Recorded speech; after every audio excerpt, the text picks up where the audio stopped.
ജീവൻ അനുഗ്രഹമാണെന്ന് ഞാൻ പറയുന്നത് എനിക്ക് കിട്ടിയിട്ടുള്ള വെറും ഒരു ബോധ്യം മാത്രമല്ല, അത് ദൈവത്തിൽ അടിയുറച്ച ഒരു വിശ്വാസത്തിൽ നിന്നാണ് എനിക്കത് പറയാനായിട്ട് പറ്റുന്നത്. കാരണം God has got A plan.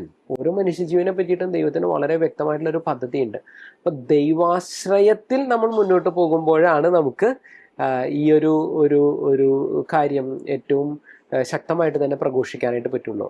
ഓരോ ജീവനും ഒരു അനുഗ്രഹമാണ് എന്ന് എനിക്ക് പറയാനായിട്ട് സാധിക്കണമെങ്കിൽ ആ ജീവനെ പറ്റിയിട്ട് ദൈവത്തിന് വളരെ വ്യക്തമായിട്ടുള്ള ഒരു പദ്ധതിയുണ്ട് എന്ന് ഞാൻ തിരിച്ചറിയുന്നുണ്ട്. ദൈവത്തിൻ്റെ ഇഷ്ടത്തിനനുസരിച്ചാണ് ഞാൻ നിൽക്കുന്നത് എന്നുള്ളൊരു തിരിച്ചറിവാണ് ശരിക്കും ഈ ഒരു ഒരു ശക്തമായിട്ട് ഈ മേഖലയിൽ പ്രവർത്തിക്കാനായിട്ടുള്ള എൻ്റെ ഊർജ സ്രോതസ് എന്ന് വേണമെങ്കിൽ പറയാം.